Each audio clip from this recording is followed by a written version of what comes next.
The cartoon was certainly more than meets the eye, and every single year since 1984, somewhere around the globe, the toys have inundated our store shelves. Now, I've always talked about the big 380s toys of, well, the height of the golden era of action figures, as I call it, in the 1980s, Transformers, G.I. Joe, and Masters of the Universe. Now, with all the craze on G.I. Joe Classified, the HasLab Hiss Tank, the Funded Sky Striker, all the classified stuff that's been coming out, as well as the recent resurgence of Masters of the Universe that we just covered recently on this channel with Masterverse, Origins, the new CGI cartoon. The other two toy lines are showing up on store shelves again. And it seems some of us, maybe I'm just speaking for myself, but it feels like some of us have forgotten about the Transformers because it's just always perpetually there. And we're here to remind everyone, we still got to talk about this stuff. Vintage, modern, it's all here. Hi again, everyone.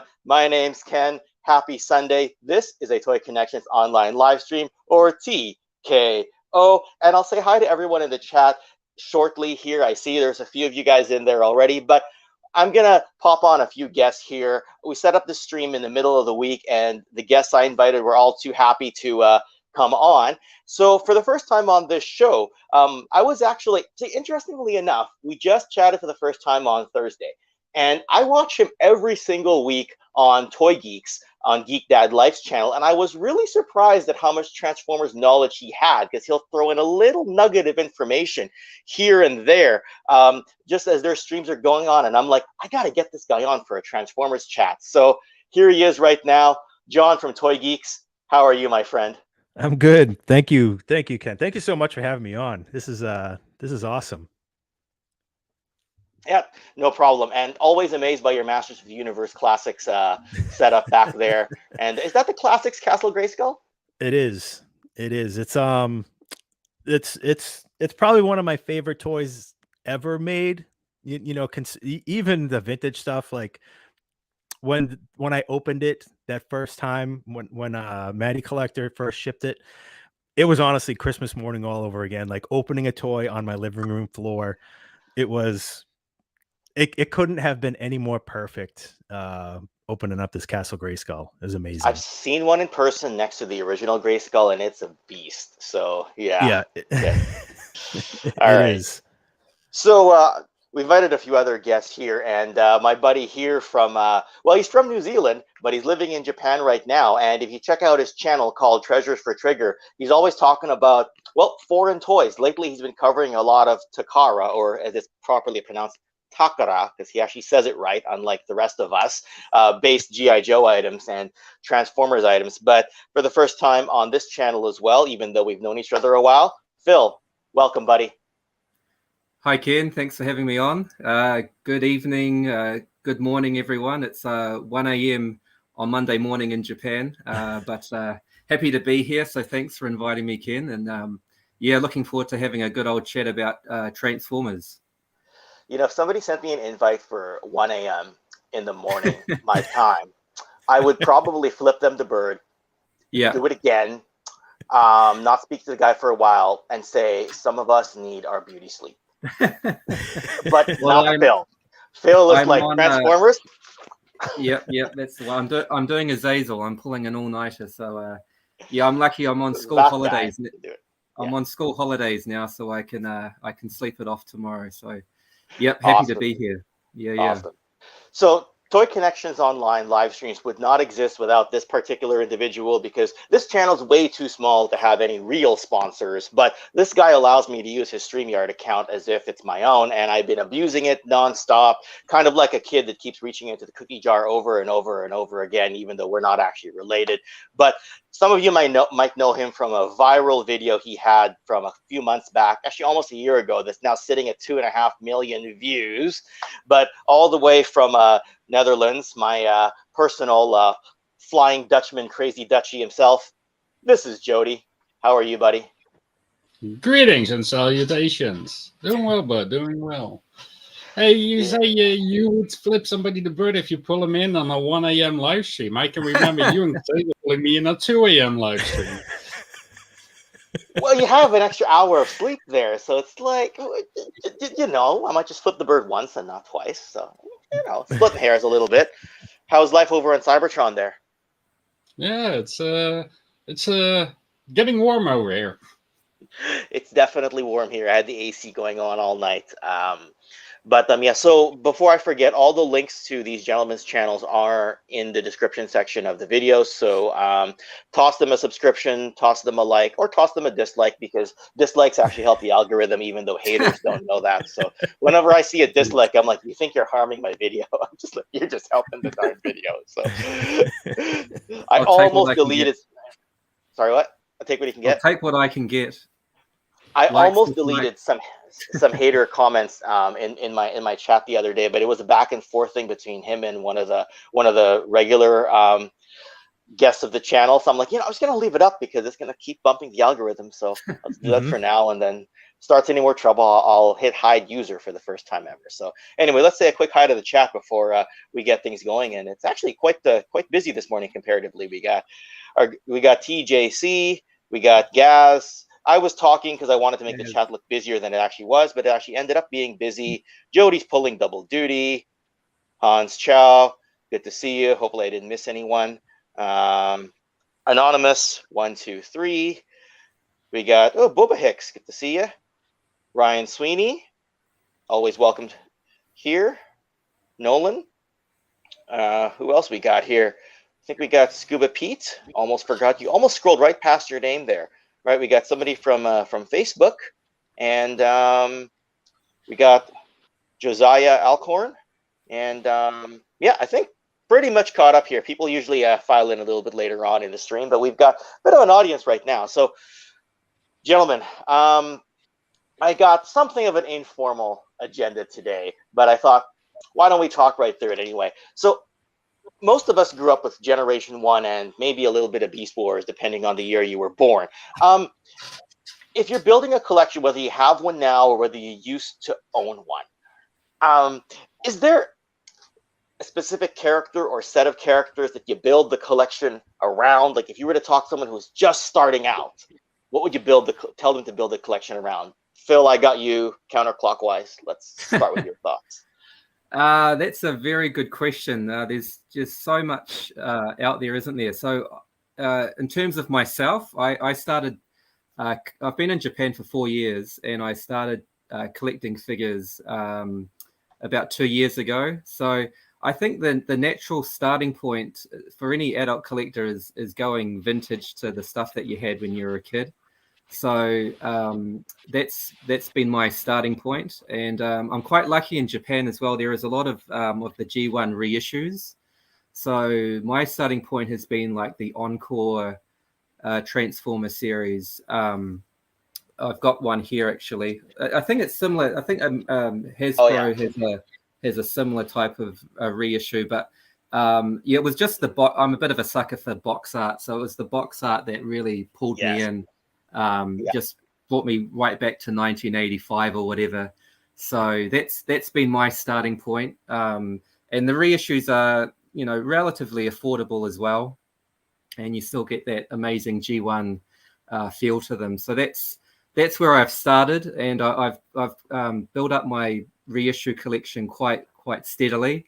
And now I'm moving backwards to some of the more original G1 stuff. So I think, in terms of any toy line that I've started, be it Masters of the Universe, Ninja Turtles, I've started from the beginning basically. So I've got a few more modern pieces of Transformers, but the starting point was definitely sort of the G1 or the G1 look figures.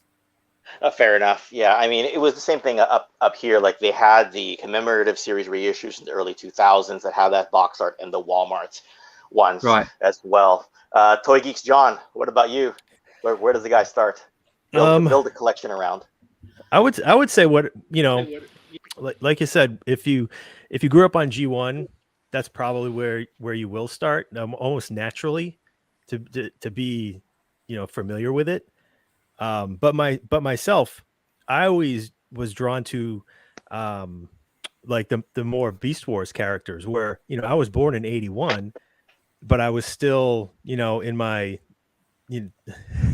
past my toy buying years and toy playing with years, but I was still in that period where I would watch Beast Wars when that came on. So I was always really drawn to the Beast Wars characters. I always loved the the insects and the dinosaurs. And then when I would look back at the G1 stuff, I was always more so drawn to the Beast characters, like Pretenders, like Skullcruncher, like, you know, anything that was a creature, more so, where over a vehicle. So I think the most important thing, if you are going to start collecting it, is just go where your interests will lie the most, whatever line it might be from, because have a little forethought of how much space you're going to have. You know, are you going to go all in? Are you going to end up getting all the Beast Wars? Are you going to end up getting into the Unicron trilogy and Generations? You know, how, you know, if you're new to collecting in general, think about how deep you want to get into it, because it's a slippery slope and it happens fast. Hugely. And I feel Beast Wars actually made G1 better in a retroactive lens, with all the lore that they added after the fact. You watch G1 on its own, good enough. You watch Beast Wars and they start talking about Sparks and the Great War, and all of a sudden the G1 feels more grand. Very good thoughts. Jody, what about you, buddy? Yeah, as Jan said, especially Transformers collecting, it's a slippery slope. There's just so many areas, and especially what's kind of, I think, unique about the Transformers community and the toys is all the third parties. And there's just so many third parties on there. If you want to collect Transformers, yeah, I would definitely say set your own scope. My own scope is season 1 and season 2 up until the movie, because otherwise you'll definitely go down the rat hole. Definitely. If you want to have a certain focus area, because like some people collect a certain character, I have a small mini collection within my collection, and which is all the cassettes. I love cassettes buds. Oh, so Soundwave, Blaster, those kinds of guys. Yeah, but especially the mini cassettes. They're just really, really cool toys. Well, that's awesome, fair, and good thoughts to get us started here. And before I give my thoughts, Grindhead Jim has surprised me with a super chat, so just going to read that out. Thank you for the super chat, Grindhead Jim. As a huge Transformers fan but novice collector in 2022, I am bewildered as to where to start. My biggest concern being relative scale. And this type of chat, and at least the opening part of this chat, exactly, I had people like Grindhead Jim directly in mind when I was thinking about this kind of thing. Now they're getting better with the idea of scale, because nowadays, way back when the combiners were like the same size as Ultra Magnus, same size as Galvatron, that's no longer going to be the case going forward, right? So they've improved on that front, at least with the recent releases. Like you've got the Legacy Menasor that's coming out, and that's going to be a lot bigger, right? Like if you look at G1 Menasor, I think he's actually shorter than Galvatron and Ultra Magnus. But if you get the Leader Ultra Magnus and Galvatron, and you get the Menasor figure, it's going to be the scale is actually going to make more sense now, comparatively speaking. So as for myself, I mean, Jody, you said you're mostly first 2 seasons, and John mentioned Beast Wars there. I mean, I was born in 82 myself, so it was the 3rd season of Transformers in 86 by the time I was like consciously able to say, I want that character, I want that character. So to me, the 3rd season is just as important as the first 2, even though everybody likes the first 2 seasons more, right? You know what? I'm actually going to pull up I was going to do this later on, but I'm going to pull up a collection photo right now. And just kind of give an idea. And Phil, I know you sent a photo in earlier as well. So I'm just going to go ahead and do that and show kind of everyone my general idea as to how I like to build a collection. Hopefully it's not too slow on my end here. So it's going to plus that in. So for those who can see that. So that's the wall of a collection here. And This picture was just on my phone. So what I do is I built. If you can see where my cursor is, no, you can't. So I built a G1 collection on one side, right? And then I've gone and built the moderns on the other side, right? Now a collector can, if they stick to vintage, if their mind is in the 80s, like I have some friends, they'll only collect vintage. So stick to the one that's on the left there, right? I have some people who say they have to get the articulated and detailed figures because they are better representations of the characters they grew up with. So pick the bookshelf on the right. Either way, I say to people, go with your instinct, right? If you have to recreate the exact experience as a kid, you'll be tracking down vintage or vintage reissue. If you want perfection compared to the TV screen, or at least closer to perfection, get the third-party updates today, even if they're pricey. Get the War for Cybertron stuff or the previous era classics. Is kind of my tip to them. So, and before I jump to the next topic here, if you have too much money to spare, you can always go Masterpiece. That's the first two shelves there. Masterpiece went up in price recently. I'm proud to say that I actually got into Masterpiece all the way back in the day. So I basically stopped collecting Masterpiece a few years ago, before the price got stupid. But that can be said for any type of collection. If you look at Star Wars, John knows this. We were talking before the camera turned on. The last 17, how bad did the prices get in the past 2 years? Pretty terrible, right? Yeah, big time. So, okay. Yeah, so, Masterpiece, and especially from Takara and Hasbro, that price has shot up. I was astounded. I was looking on TF Source lately, and when I first started collecting Masterpieces, it was like $60 for the vehicles, and then now what? Over $200 just new Masterpieces. It's insane how much those prices have risen. Oh yeah, absolutely. Now, before I jump to the next question here, Phil did send in his photo. Is this at a store somewhere, Phil? Yeah, I would love to say that's my collection, but it's not. That's from a basically a Transformers store in Tokyo. So that's the shop window basically. So a lot of vintage G1 stuff there. I think there's more modern stuff down the bottom right corner. It's a bit hard to see. Sorry, it's a lot of different things jumbled up. Yeah, I'm trying to maximize the window a little bit here just to see. Try to zoom in a little bit here so we can see. You've got the Combiner War stuff on the bottom right there. So. But obviously there are a lot of collectors in Japan as well, so it's still very, very popular over here. And you're paying, you'd think, I sort of thought Transformers would be really cheap because I'm in Japan, but they still go for good prices, particularly for the boxed. Well, I see a boxed Victory Leo here, and a boxed Countdown. I mean, he was available in North America too, but that's a Japanese box you've got there, and that looks like Star Saber on the far end here. Can't see the whole box, but I think that's who it is. So there's quite a bit here, Phil. So a lot of eye candy. A lot of that is out of my price range, but it is nice to just stand and drool over it, and dream about having it maybe one day. Yeah, future goals. Yeah. Well, so one of the things that I wanted to touch base on is that the legacy of Transformers. No, not necessarily the new legacy line, but it's appropriately named for this stream. But look, even when Transformers folded in the US in 1990 or 1991, they still existed in Japan. And then the characters like Thunderclash still existed in some parts of Europe.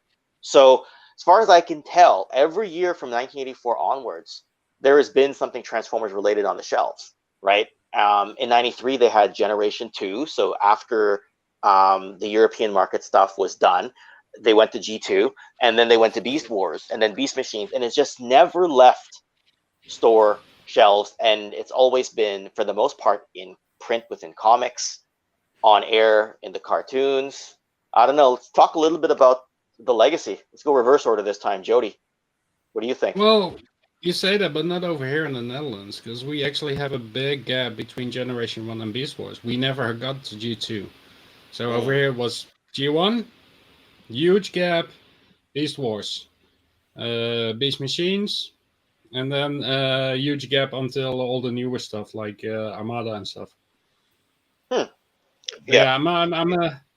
I'm born in the 70s, so I'm an 80s kid. For me, it's all G1. I'm a G1 purist. No, fair enough. And what I was thinking about that was, for me in like 1991, 92, it basically disappeared here as well. I only discovered some of the European Thunderclash and the characters like the Return of Convoy in the Japanese markets much later on. But when I found out about it, I was like, wow, it was released somewhere all these years. John, you care to comment on the same topic? Yeah, I think as collectors, we almost take advantage of the fact that they have always been there. We never, like you said in the intro, we need to remind ourselves that Transformers are there. It's old faithful. It's, even though there was a gap between G2 and Beast Wars, it seems like it never happened. There's been Transformers on shelves as long as I can remember. I don't even remember there ever being a gap. And that could be because, there was probably overstock, almost like when they took the G1 stuff and they repackaged them in those gold colored boxes. Yes. And, that stuff kind of drew out into G2. And it's like they've never gone away. Like anytime anybody wants to go get a Transformer, they can. And even if it's like a peg warmer, it doesn't, I don't think it really matters. It's always interesting. It's always fun. It's not like comparing it to a peg warmer of, like a Marvel Legends Eternals figure where it's not that great of a figure. You're always going to get something great with Transformers.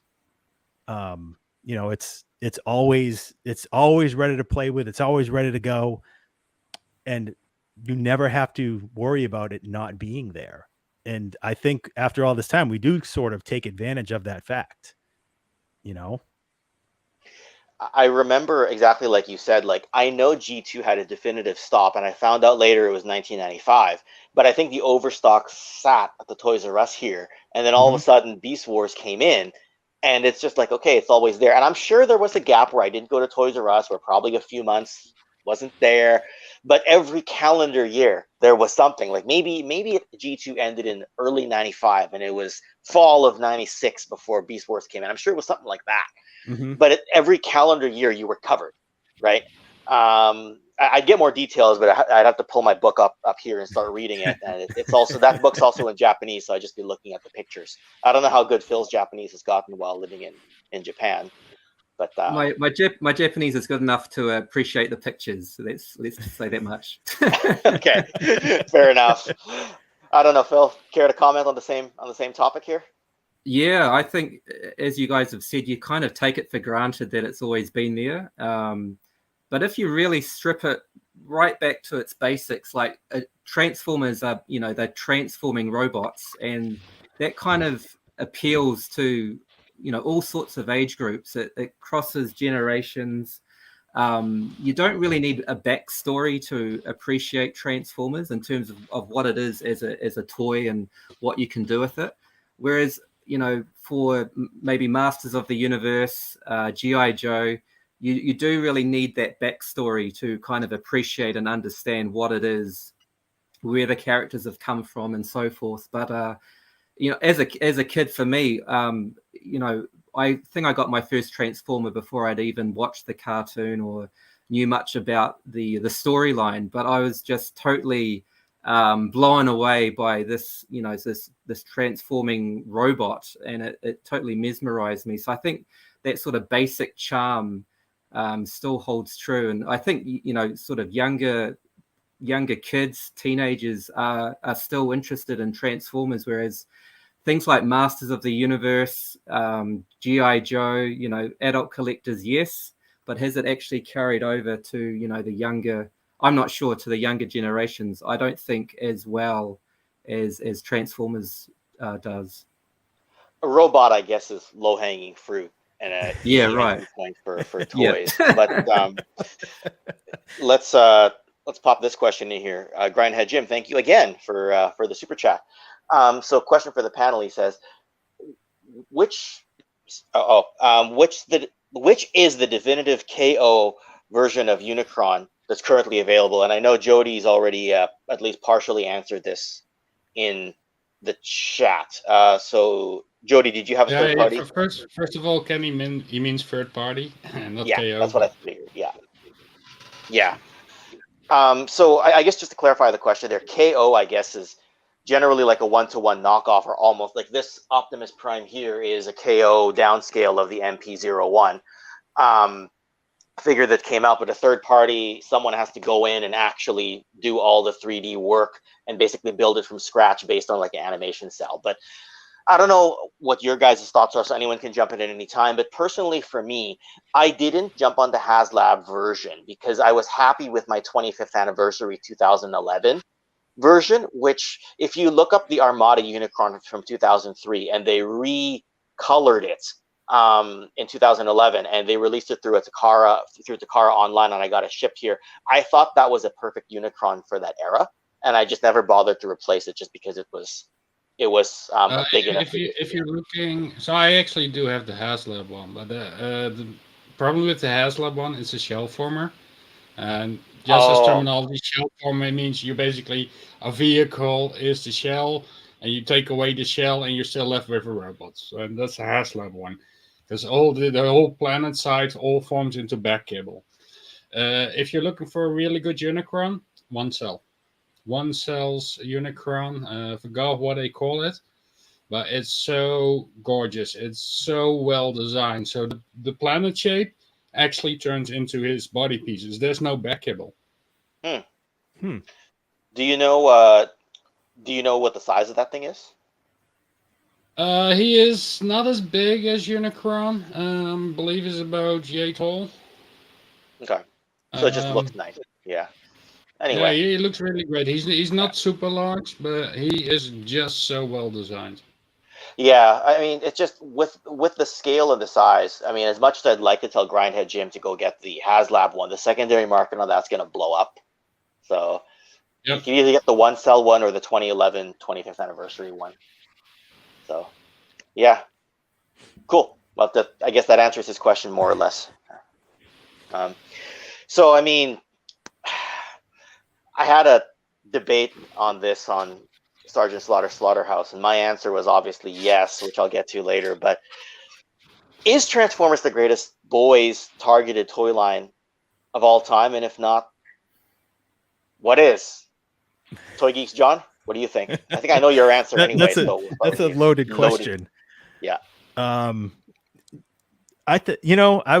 thought about this a lot when you sent it over Instagram. Mm-hmm. And I'm going to have to say that it is the best toy line of all time. I know you're probably thinking I wasn't going to say that, but I didn't think you were going to say that, because looking at the shelf behind you, right? Thought you were going to be biased the other way. I have to put my personal bias aside, and not only is it because it's been around for so long, it's always been in the pop culture. Mm-hmm. It's never, say what you want about like the Bay movies, but that got people who weren't into Transformers into Transformers.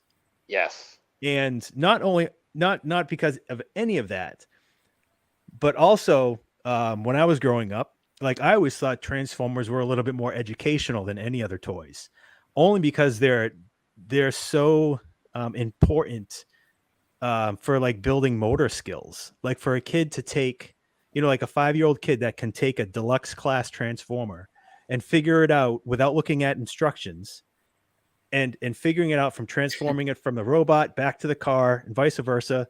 It doesn't matter what size, and they can do it. And it's so important for the kids' development. Like I always thought it was more than a toy when it came to kids. It was also important for the motor skill development. So I think that Transformers goes a little bit more so than just toys for, when you're thinking about it and on the child aspect. For the collecting aspect, like I said, it's never gone away. It probably is the greatest toy line of all time. and they've always kept it interesting. They've never, like Phil pulled out the Encore version of Starscream. It seems like there's a Starscream every year, but it's never the same. It's always a different alt mode. It always looks cool. It seems like it never repeats itself, even though it sort of does in robot mode. But in like the plane mode, it's always keeping it interesting. Whereas, there's a lot of other toy lines like G.I. Joe, where every time a Snake Eyes comes out, well, the Snake Eyes always kind of looks the same, and it does get a little boring after a while. So yeah, my answer is going to be yes. All right. Wow. That's 1 for 1 so far. Phil, it's 50-50 with you, I know. But 50-50 if I'm betting. But why don't you give us the definitive answer? What am I thinking, Ken? What am I thinking? What do you reckon? I think, okay, I'm going to predict that you're going to say yes because you're in Japan right now. So even if you're 50-50 with Joe's and Transformers, your recency bias is going to get it to, sorry, I'm trying to do the angel devil thing on my shoulders and I'm not doing very well. So, I don't know. Good, the angel devil thing on my shoulders. I don't know. Right. So, anyway, Phil, I'll stop you rambling. You answer. Well, you're kind of getting there, Ken. I'm actually with John. I'm a Motu guy. Like Masters of the Universe were the first figures I was born in 1980, and Masters of the Universe were the first figures I remember getting under the Christmas tree and so forth. So I have, in terms of sentimentality and if I'm being subjective, I'm going to say Masters of the Universe, but if I think more logically and carefully about it, and yes, I am the guy in Japan, I'm going to have to also agree that Transformers is the best boys' toy line from our era, basically. And another interesting point as well, like it's good having Jody on, actually. It'd be interesting to hear how big Transformers was in Europe, but yeah, in Japan, obviously, I can't have a conversation with someone about G.I. Joe, Masters of the Universe. It just hasn't hit the mark over here. They've tried to introduce the Origins line here, but it hasn't been successful at all. You can pick it up quite cheap over here on Amazon. But I think in terms of, if you look at Asia, I follow some people on Instagram from China and Taiwan and Hong Kong as well. There are a lot of Transformers fans in obviously this part of the world. So if you look at the global scheme of things outside of the West as well, I think Transformers definitely wins hands down. And I remember being a kid in New Zealand, like when Transformers first came out, it was everywhere. It was in the supermarkets. It was in the cinema, obviously. You couldn't escape it. And it was, I think it was much bigger than G.I. Joe. Because when G.I. Joe hit New Zealand and Australia as well, I think it took a while for us to sort of appreciate G.I. Joe, because it was very much in your face. This is a real American hero. And I don't think it quite had the global appeal that Transformers had. So I think for those reasons, in terms of a global appeal, I'd say Transformers would be number one. Fair enough. Jody, I think I know your answer, but I think you don't. I think I'm going to surprise you here. Okay. Although Transformers is definitely my favorite toy line, and I'm a huge Transformers geek, I would say no, it's not the most definitive toy line and the best boy toys.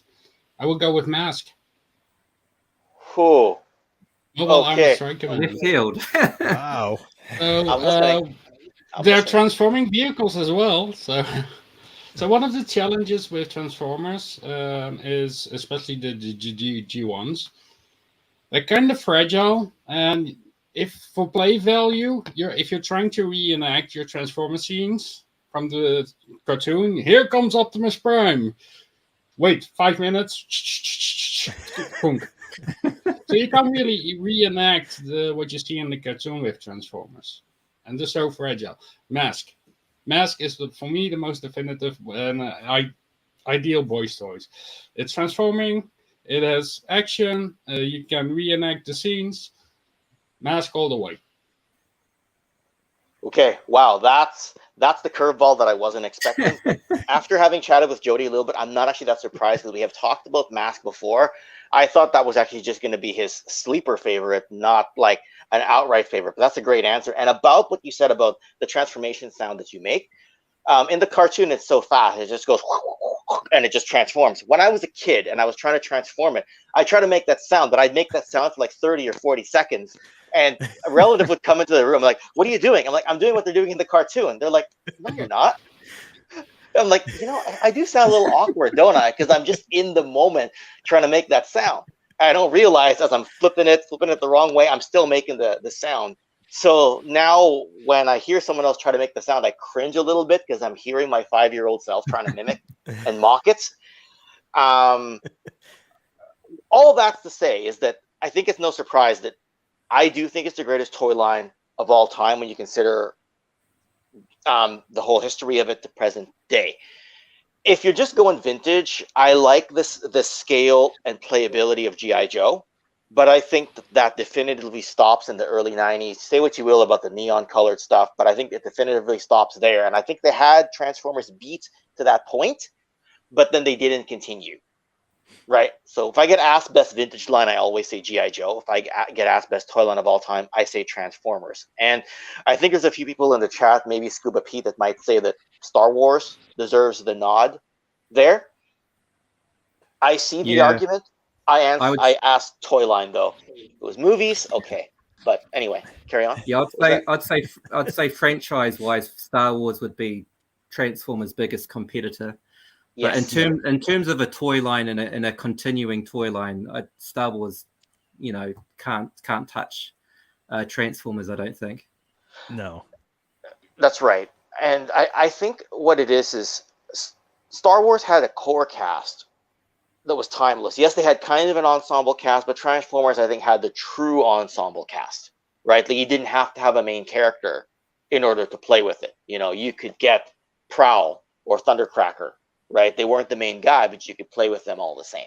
Right, mm-hmm. With Star Wars, a lot of times, like the deep character selection. Like, look, we talked about the last 17 earlier. Does anybody really want to play with Yak Base or Imperial Dignitary? Maybe I'm wrong, but it doesn't seem that intuitive.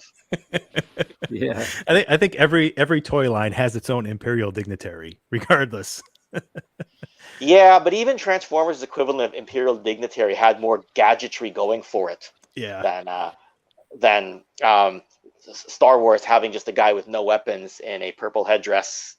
Sorry, that's an easy one to pick on, right? And as much as I like Force Ghost, Anakin, it doesn't have anything going for it, right? So I don't know, just from a kid's perspective, right? But and also when Transformers tried to reinvent itself, Beast Wars had that deep lore. It was a hit, and we'll talk a little bit about this going forward, but I felt like when Star Wars tried to reinvent itself, it didn't quite get there. They're sort of doing it now with The Mandalorian, if you ask me, right? That one is hitting. And Rogue One had that everybody dies, but it was worth the sacrifice thing. But I didn't feel that the characters like Rey and Finn caught on to childhood fandom the same way Beast Wars did. Maybe I'm wrong. It's kind of how I feel, but I'll open it up to the rest of you guys here. So can I just go back to Jody's choice of Jody, the mask line? Really? How many lines of mask did they? How many waves of mask were there? Was it? Because actually, my favorite toy line is total. Sorry, four waves total. 4 waves. Okay, yeah. Yeah, but the last wave was predominantly based on that season 2. It was the racing series. Yeah. That never really attracted me anyway. So for the toys wise, if you want to collect masks, definitely I would say stick to series 1 with the Manta from series 3. Right. Yeah.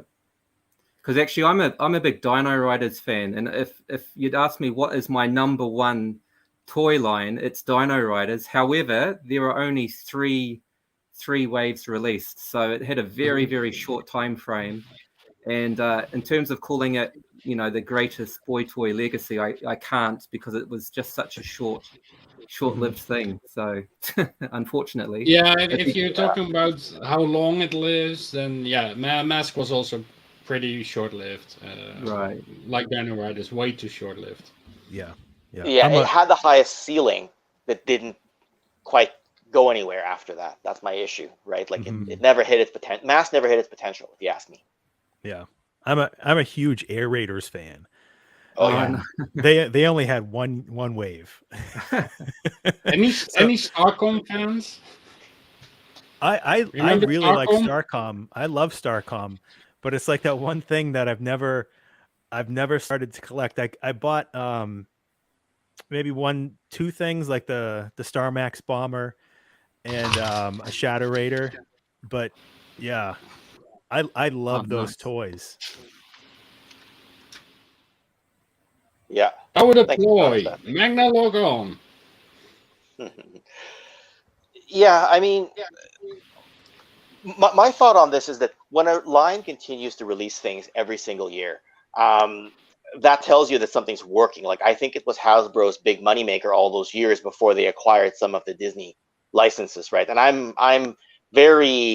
have a love-hate thing with Hasbro, as a lot of fans do these days. But a lot of the lines of the past, like Mask, unfortunately never got the modern craze with it, right? Like, if you're buying Mask, you're buying vintage, right? You don't really get anything modern. Yes, G.I. Joe released the Map Tracker Specialist figure, and Ramen Toy is trying to do some service to it right now, but the big companies haven't latched on to Cops, Mask, Air Raiders, Captain Power.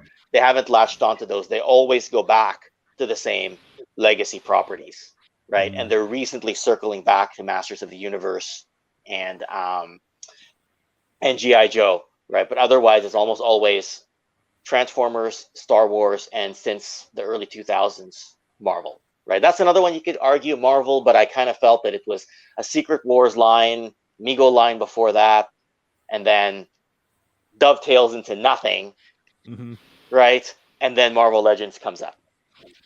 Yeah. It might need another 20 years before you can have an argument of, is Marvel Legends the greatest toy line? But it hasn't been around long enough to earn that argument yet. Yep, even though it was probably the best seller in the last 20 years. Like, when did it start, John? About 2002, I'm thinking, right? Yeah, Legends started in 2002 with Toy Biz, and then when Hasbro took it over in 2007. Yes. So, yeah. As for, by the way, I did want to ask another question here. Phil, Yep. Where did you learn the proper pronunciation of Takara? From my wife. Oh, okay. Yeah, so whenever I mispronounce something, she quickly jumps on me and corrects my pronunciation. So and also you kind of learn, like, going to toy shops and stuff and asking shop assistants to help you, and if you say Takara, they've got no idea what you're saying. So you kind of learn how to pronounce it properly just out of necessity, basically. So I need it, I'm going to have to pronounce it properly. But yeah, my Japanese isn't fantastic, but I can at least pronounce Takara correctly. So see, in 2004, I always pronounce it as Takara as well. For those of us who don't know what we're talking about, Hasbro's equivalent overseas is Takara, or Takara, as Phil pronounces it properly. I got corrected back in 2004 when we were sitting at Ages 3 and Up's toy shop, which is about 30 minutes up the road from me, and we were saying Takara, and someone there pronounced it the way Phil pronounced it, and I didn't hear it again for years. I just thought, this guy, he might be wrong, I don't know. And then I started hearing it again, and then I started hearing it on Phil's channel, and I'm like, oh my god, that guy was right the whole time. So I've been saying it wrong for the better part of several decades now. Me too. Yeah, we've got a great. I don't consciously do it just to sound better than it. It just naturally comes out like that now. But yeah. Does anyone want to tackle this one here? Answer one of these questions here. You know what? I'm gonna say, Jody, pick one of these 3 questions. Your top 3 Transformers. What makes Optimus a great leader, or how impactful was Optimus's death? Why don't you pick one and see which one you want to answer there? I'll go with top 3 for 500. Ding, ding, Nice. ding. For me, it's Soundwave, Tracks, because I just love the Corvette Stingray. And what will be number 3? Prowl. Yeah, Prowl is one of my favorites as well. Awesome. Yeah. Be hard to narrow it down to 3 if you ask me. But I don't know. Toy Geeks, John? Tackle one of these? I could do top 3, but my number 1 has always been Ultra Magnus. The colors of Ultra Magnus always drew me in easily. Number 2 is Scorponok from Beast Wars. Ooh, yes. And I can't really say I have a third. Like, I've always just thought about those 2. Anytime there was like a new version or a repaint, it was always those that just drew me in. For a third one, that's tough. There's too many to choose from. I like 2 is easy, 3 is tough. That's all right. You can plead the 5th on that. You're in the US, so you can actually plead the 5th. Most of us, I don't actually know what the law is here. I think I tried to plead the 5th one time when I asked when just joking when I asked someone asked me a weird question here, and they're like, "Yeah, you're not in the U.S., so I don't know what the law is here." But oh well, I don't know. Phil, what's your thoughts? I'm with Jody. Soundwave is number 1 for me, and I'm the same. I love the Cassettrons when I was a kid too.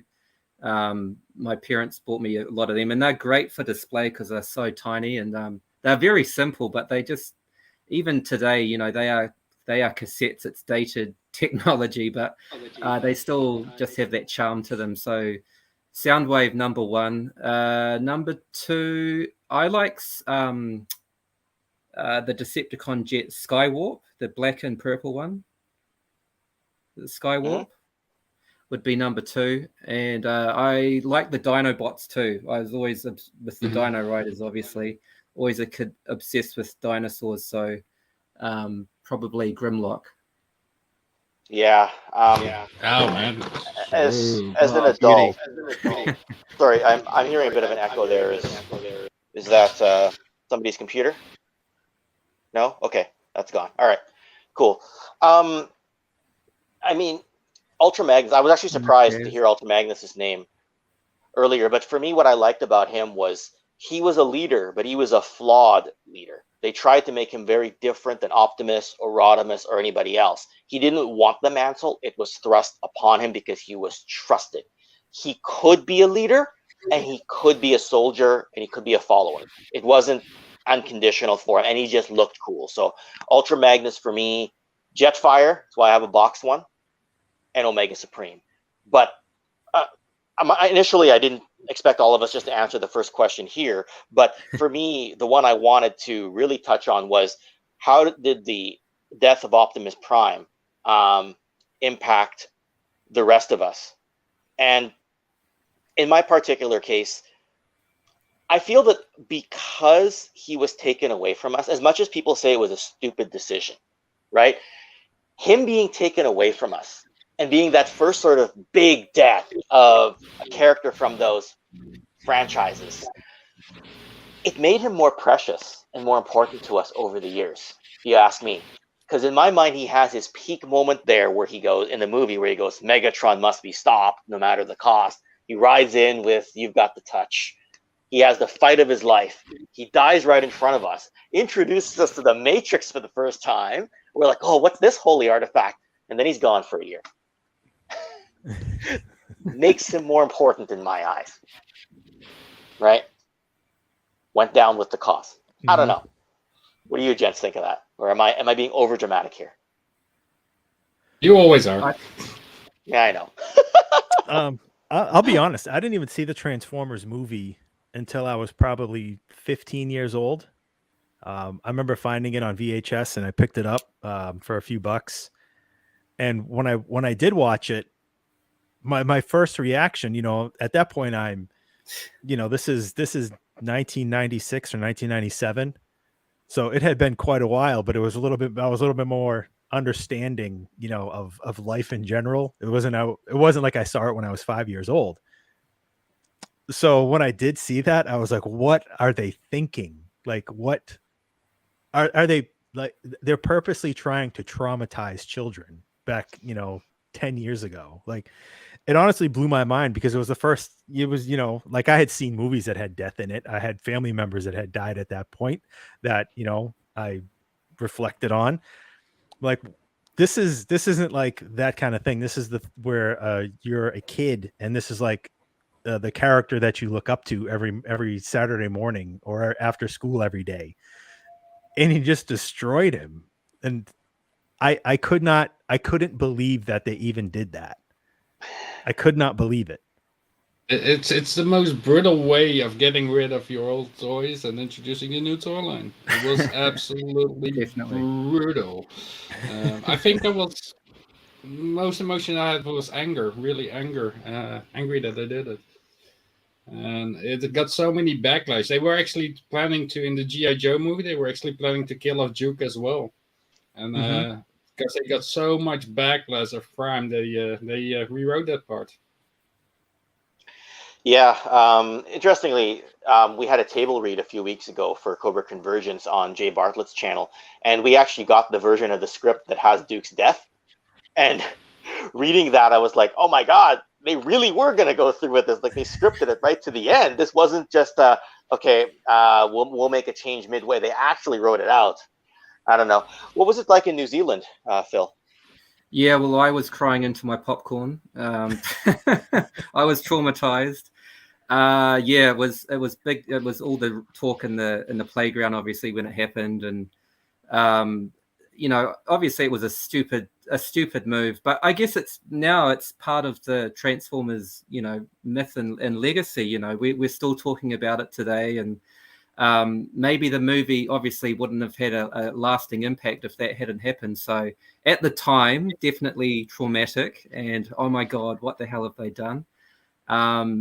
And clearly the producers and the people behind the movie now are saying obviously it was a bad idea, but we still talk about it to this day, and I guess that just carries on the Transformers legend, I guess. So yeah, I'm over it now. I've recovered. Yeah. Yeah. Oh, and John, you might know this person in the chat. This particular stranger here. Well, first off, Jay, thank you for the super chat. Hope Sunday's going well for you. And check out Toy Geeks tonight at 9 p.m. Eastern time or 6 p.m. My time here. John, I was asked by Jay not to wear you out for this, and I was like, my goal is to have John snoozing by the end of this broadcast, whether it's because I bored him with my over dramatization and taking Transformers too seriously, or or he just talks himself into dehydration, and it's like, you know what, Jay, blame Ken and suspend his Patreon membership. No voice left and no Transformers talk tonight because I'll be out of all my information. Yeah. So he says here, the sheer amount of deaths in the first 10 minutes blew his mind as a kid. Tried to erase it from headcanon. And Azazel often goes on about how when the Decepticons attack the ship that's on its way to Earth, and those four characters get obliterated by the Decepticon army there, Prowl, when he dies, he has like the smoke and his eyes basically explode, and the smoke comes out of his mouth, and it just looks really like gruesome for a robot death scene. And the way Ironhide just gets blasted, like a hole through the shuttle, like blasted. It's quite a way for the characters to go, right? And I think, again, all that adds to the legacy. I say that about Optimus, but it's more than that. It's Prowl, it's Ironhide, it's Wheeljack, it's Ratchet, it's Brawn, Megatron to an extent, even though he became Galvatron later. I don't know. I think just the reinvention, as much as it was a marketing tool back then, gave us more characters to kind of love today. It's kind of how I'm doing the whole grandstanding thing. So anyone wants to shut me up, go ahead. We got a little bit of time, or quite a bit of time left. So also, to shut you up, I just have to hit the mute button, buddy. Oh, that's right. You've got admin controls because this is your account. What am I? Well, speaking of hitting buttons, there you go. Yeah. So, I mean, are you guys still finding these on? Like for me, I said it at the beginning, but I did notice specifically at Toys R Us, not so much at Walmart, but at Toys R Us, I noticed because I'm in Canada, we got Toys R Us. The shelf space seems to have gotten less right now. I'm not sure if it's just because War for Cybertron is out and they haven't transitioned Legacy back in. But are you guys still seeing a lot of this on your shelves? Because you're all from different countries. I haven't been into definitely a do. toy shop in I don't know how long. I don't even know if we have any proper toy shops anymore left. Because like Toys R Us, we had two, Bart Smith and Intertoys, and I think both are gone nowadays. It's very, very hard to find toys nowadays on the shelves. So it's a little different over there in the Netherlands. Like, do you have the big box stores there, Jody, or no? Or do you order from Amazon? Like, No, we had our own called Intertoys and Bart Smith. So those were our two toy stores. We didn't have any of the American ones. Fair enough. John, you were saying something. Oh yeah, we still have plenty of Transformers on the shelf from the Legacy line, Studio Series, mostly. There's still like quite a bit available. You know, there's no worry. I mean, go to Target, go to Walmart. We're not lucky enough to have Toys R Us anymore, but there is still plenty of Transformers on the shelves. I think there's plenty of everything except Star Wars. Black Series not cutting it for people anymore, I guess. No, or they're just not putting it out. They put out one wave, one case, and either the one collector or the one scalper scoops it up the day that it comes out. Hey, John, I'm curious with the Transformers stuff. Is it basically adult collectors buying, or a younger? I'm just curious. Are younger generations into the Transformers, or is it basically the adult collectors still living the dream? I think it's all adult collectors living the dream. Yeah. I can't say that I've seen any kid pick up a Transformer. My wife's cousin has two young boys, maybe like 6 and 8 years old. And I think they both got their first Transformer last year. I think they each got a Jazz from, was it Titan's Return Jazz, maybe? Okay, yeah. You know, it was probably, you know, from a discount store. Yeah. But I think that might have been like their only ones, and like it didn't catch on, you know, it didn't grasp like the way toys would grasp us. But I think there's such a disconnection from action figures and toys with kids these days out, you know, because it's not a tablet, it's not a video game. There's a huge disconnection now. You know, if like, whereas, you know, Jay, Geek Dad Jay, he's so big into toys that his kids are into toys. But I think if the parent, you know, it's definitely, it rolls down the hill. If the parent's not playing with toys, the kid's not playing with toys. Yeah. Well, I think he was saying that might be why he wants Eternia, so he and his two children can play with that. Yeah, that's a good excuse. So, Phil, I'll get to your current toy buying habits and what you see on shelves in a bit here, but I'll just quickly say thank you, Nolan, for the super chat, because he says very factually here that Lassie ain't got nothing on Optimus Prime, which yeah, I guess not. But Phil, so what are you finding in Japan? Is it mostly like secondhand shops, like specialty retail, or Japan has Toys R Us over here. I don't know if is it a thing in the States or Canada? It was. It is in Canada, but it was in the States. Yeah, we've got Toys R Us. Toys R Us. Actually, in Japan, it's bloody difficult to find Western toy lines. Like, obviously, it's just saturated with the Japanese characters and so forth. But there is still a lot of Transformers on the shelves in Japan. There's a little bit of Star Wars and a little bit of the Marvel stuff as well. But going way back to, is it Grindhead Jim's comment earlier about where do you start?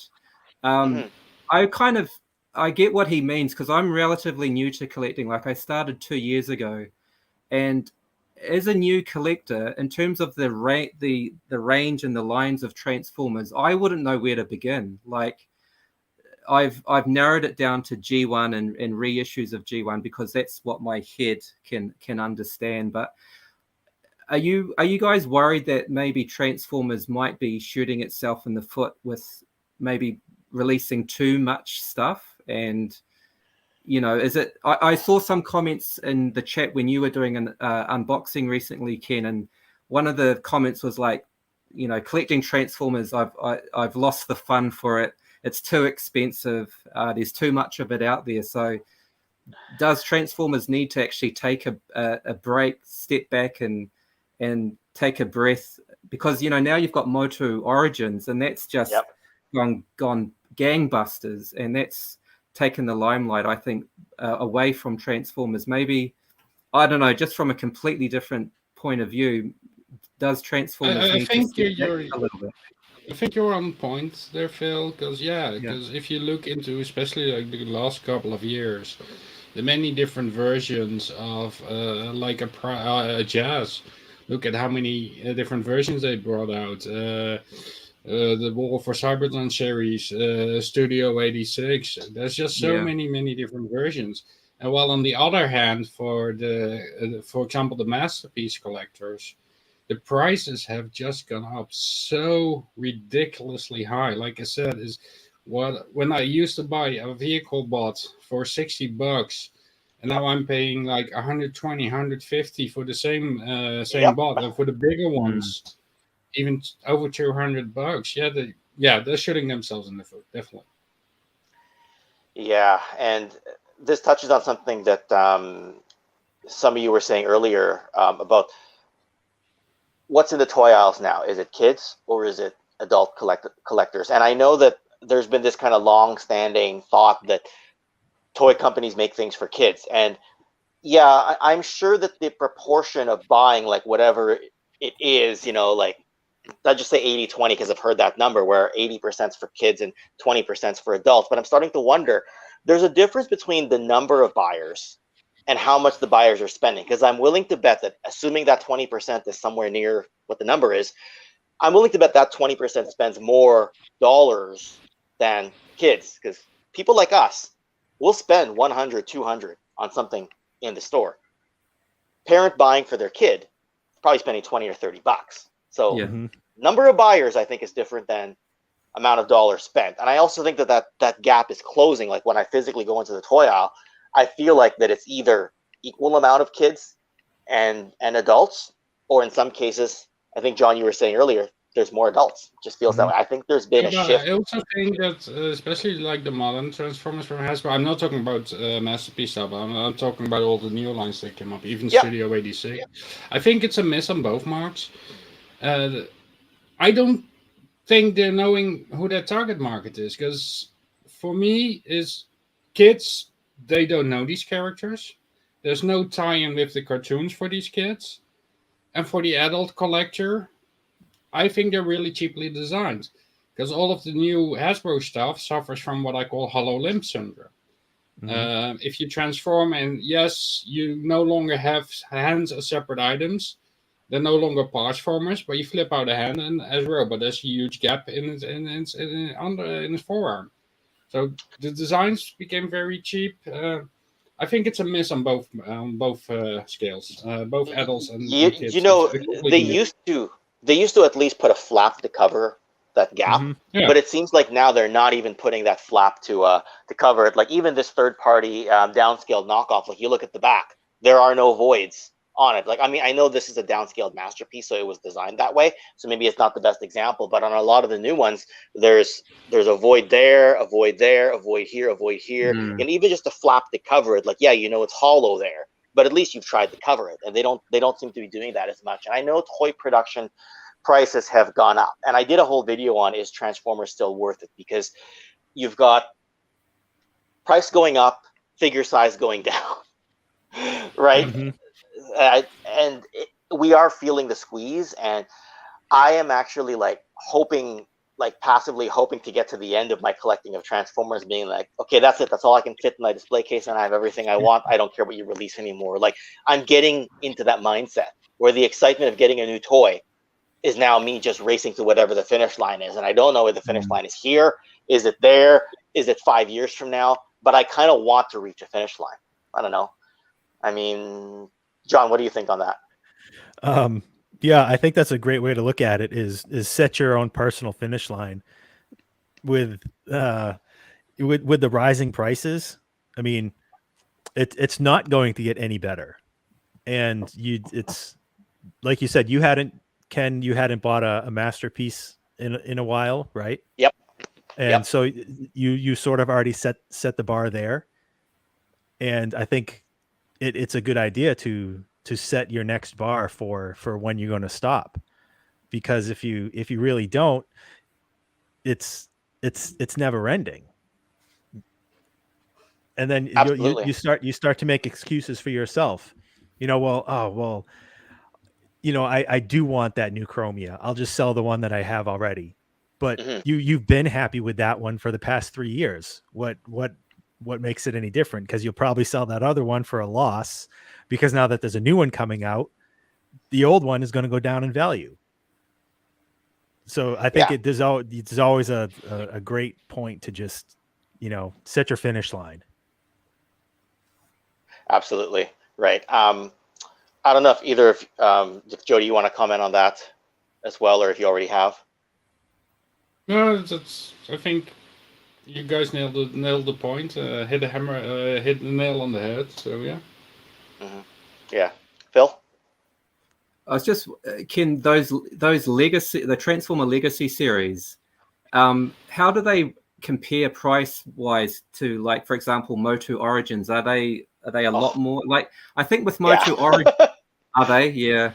I think that's been the key thing for Motu Origins is the price point has been bang on, and I think they've just got their timing perfect, Mattel, for Motu Origins, and I think it just ticks all the boxes, and I think Motu hasn't sort of been around for, they did take a break, and they've finally come back, and we've all been waiting for it, and now we're all really, craving it.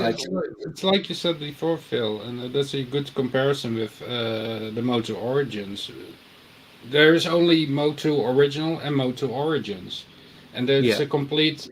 It's basically the Motu characters we would have loved as a kid. But with Transformers, as you said, we've got so many different lines during all of these years. And now again, the new Legacy one. And they've introduced a new class, core class, to make them even cheaper. I'm getting zoned out on collecting Transformers as well. Same. Like that's ready. So I'll look into a few new masterpieces. I've set my limit into season 1, season 2. And I think when they stop making those, I think I'll stop collecting Transformers. As far as I'm concerned, I did do some of the early classics as well, like the 2006 classics generations, but I did sell them off eventually. So I wasn't as deep into like Power of the Primes, Titans Return from the post 2015 era. So I mostly did G1, and then I did Masterpiece / third party. And as I started getting in there, I was like, okay, I've got the vintage, which is kind of like, for if you're trying to relate it back to Motu, vintage is kind of like the original Motu. Masterpiece is kind of like buying the new Mondo 1/6 stuff. I didn't have the in between. I didn't have the Origins, or I guess you could say classics. So that's when I started buying War for Cybertron and Studio 86. And Jody and I have gone back and forth on this a little bit, where it's hollow. It feels light when you pick it up. It's smaller, but it's more expensive. But shelf aesthetic, I think that War for Cybertron, Studio 86, and Legacy are doing very well. If you're just talking about toy photography, I think they're knocking it out of the park. But I had to, as one of you said, talk myself into getting a third line of Transformers, because now you got G1, Masterpiece third party, and the modern line in between. So, like, how many versions of the same thing do I want? Right? Yeah. So I think the Legacy stuff looks good. Like the stuff that you were unboxing the other day, I was like, oh, that I actually was starting to think, well, maybe I should look into this a bit more. So, as you say, they do look good. But yeah, I mean, I shelf think, space as this is another the question Grindham Jim asked earlier, Mhm. for somebody that wants to get into the G1 Transformers they used to love as a kid and they want to start collecting now, I think Legacy might be a good line for them. I would tend to agree with you there. Now they haven't put out like an Optimus yet, so I would still tell people go back and get the Kingdom or the Earthrise one. But even that I feel polarized about, because it's like they're pricing it as a leader class, but it's very clearly barely a Voyager size with a trailer. So it's like, right? I don't even think the trailer came with a roller figure. I think it was just a trailer, like a shell. Keep designs. Say what? Keep designs. I guess, right? Brick something asks here, like, between live action TF and animated, is there a split of the TF fan base? I don't really know many live action fans, but I figure they're out there. Do people want Bay toys still?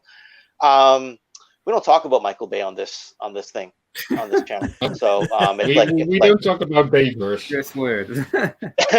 No, it's fine. No, he's right though. I think when I talked to my nephew, not so much my son, because Michael Bay stuff the movies were in a bit of a lull as he was growing up. But for my nephew, who's a few years older, when he thinks of Optimus or Megatron, he thinks of the Michael Bay stuff first. It's just the way it is, right? So I think that's another thing, is they've done well to reinvent and introduce themselves to new generations, even if we don't fully accept it. So, yeah. And yes, you're absolutely forgiven. Don't even worry about that. So, yeah. Well, anyway, I mean, we've been going for about 75 minutes here. So I timed us for about 90, and I think we've hit a lot of good topics here. We've kind of gone around the table, but and it almost would be a whole nother topic about where to start collecting Transformers, because we did that a few weeks ago with G.I. Joe with, hey, where do you start? What would you advise a beginner? And I think that's actually a really great thing to talk about with Transformers as well, even though we've touched upon it in here.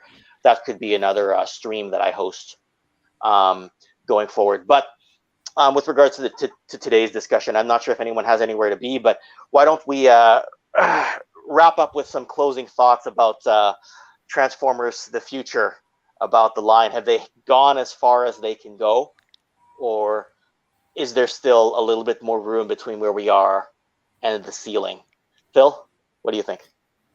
I know we've just been sort of nailing Transformers the last 5 or 10 minutes, being pretty negative about the whole thing, but I think it still holds true that Transformers is the best boy toy line that has ever been produced. My personal feeling is that in terms of being a relatively new collector, it is very overwhelming, the amount of new stuff which is being released. And yeah, where do you start it's always a big question when you are a collector. And I'm not solely a Transformers collector. I collect lots of different lines as well. So I think, I don't know, my sort of feeling is, does Transformers need to sort of step back maybe after the Legacy releases or something like that, and take a breather? But yeah, I still think it's definitely the best toy line.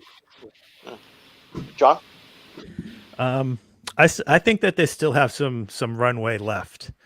When they first showed that the Titan class Cybertron Metroplex, I wanted to see some more Unicron trilogy figures being updated.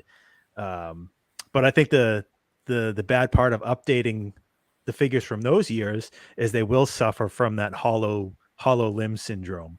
When, back in the early 2000s, there's some really cool designs that I'd like to see updated. But will the way that they update things now just negatively affect what could have been? So I think there's potential, but I think that Hasbro was its own worst enemy at the same time when doing it. Yeah, and Phil was saying, like, yeah, the last few minutes have been kind of on the negative. I think but we're also like nitpicking something that we love because we've all experienced at a certain degree. At the end of the day, we're still encouraging people to pick up what they like, and especially if it's Transformers related, right? So, Jody? Yeah, well, it must. It's Oh, obviously still. It's obviously still selling because they wouldn't be producing it all. So it's obviously still still making money for them. So it's still popular. It's still people want it. So yeah, they wouldn't be producing it obviously if it wasn't, you know, making them money. So yeah. Yeah, sure. Jody, what do you think? Yeah, so I don't think the concept or the franchise of Transformers will ever go away because yeah, it's such a great concept. Indeed, in that form, it's one of the best forms of boy toys. You've got robots, you've got cars, and they can transform into one and the other. I think that Hasbro will keep on making new shows as well for the newer generations. If we're talking about G1, the ones our generation knows and love, I don't see how they can keep milking out this part of the franchise, the G1. What can they do more for us? Better designs. Yeah, we're talking about masterpieces. If we're talking about improving designs from the others, I think most of it has been done, but the designs are getting cheaper. Like I said, it's I think a lot of especially legacy fans, vintage collectors, I think they're really getting zoned out. Maybe some of the collectors that are like Grandad Jim, like you feel that are just getting into the line, they can maybe fish and get some money out of these guys. But for the diehard G1 fans, I think I think they can they can't do much more for us, anyways. At least from my perspective. I totally hear you there, and I mean, it almost feels like they're due for another reinvention, right? Like they did G1, they got to the end, they did Beast Wars, that appealed to a whole nother sector of the audience, and then they did the Michael Bay stuff, and that appealed to another sector of the audience, whether we loved or hated it. It almost feels like they're due for yet another reboot of some sort. And yeah, they did kind of a soft one with Bumblebee, like some of the folks are talking about in the chat, because that one kind of hit the Michael Bay stuff, but it also kind of hit the G1 in that sort of what you were saying earlier, Jody. They don't really know what they want to be, but in that case, it mostly worked. But yeah, so I guess I think you'll also see a lot of more like Bot stuff, so more aimed at young children. I think that they'll keep doing that, keep reinventing a new series like Bots, like Rescue animated, Bots, more in for yeah, younger generations. absolutely right. And just to maybe put a bit of a bow on it, I came into this discussion thinking as an adult collector, we're almost at the ceiling, right? Because they can't really produce anything that's more cartoon accurate, right? It's hard to make anything bigger than what's out there right now in terms of physical scale because prices are going up. So talking to you folks here and listening to the people in the chat, it's been a bit enlightening for me to at least realize that, okay, maybe my personal runway, I think that's the word you used, John, runway, my personal runway might be getting sapped, but it's not to say that everyone else is feeling the same way. So yeah, I learned something too here. So yeah, anyway, that basically gets us to the end of the broadcast as far as the things I wanted to cover. So maybe what I'll do is I'll just say, I already put it in the description below, but maybe tell us where we can find you folks and what are you all kind of working on at the moment, if you're working on anything for the channel. Jody? Yeah, so GenXToysGeek on YouTube, Facebook, Insta, Twitter. The channel has at the moment has a pause due to my workload. But I definitely have some stuff lined up for the future. Custom mask shark and some other nice little videos coming up. I hope to start working on the channel again in about a month's time. Well, we hope to see you as well. A nice follow-up on your viral video there. That's also in the plan. So I also want to do an 80s, 70s version and a 90s version of the vehicles. And where are they now? Yeah. So for those of us who joined the chat late, Jody did a video last fall called 80s vehicles. Where are they now? And he covers the A-Team van, the Ecto One, the DeLorean, and all that. And that I think is sitting at over 2.5 million views. and it blew your channel from what was like a 400 subscriber channel to almost a 9,000 subscriber channel on one video alone, right? So Wow. pretty That's how you amazing. do it. That's how you do it, Ken. Yeah. John, I know where we'll find you tonight, but why don't you tell everyone what you're up to? Yeah, I mean, you can find me later tonight at 9 Eastern on the Geek Dad Life channel on Toy Geeks with Jay. If you're not a subscriber, check it out. Jay posts videos. Seems like it's almost daily at this point, whether it's a review and unboxing. But other than that, you can find me if you want to buy some toys. You can check out my eBay store, Hero Source. Hero Source. Okay. Yep. And right now there's probably around 700 different items on there right now. Probably another 1,000 coming this week. Big week coming up. So yeah, that's it. Awesome. All right. Phil, what's the latest and greatest for you? Yeah, well, yeah, you can find me Treasures for Trigger on YouTube, and I've got an Instagram account as well.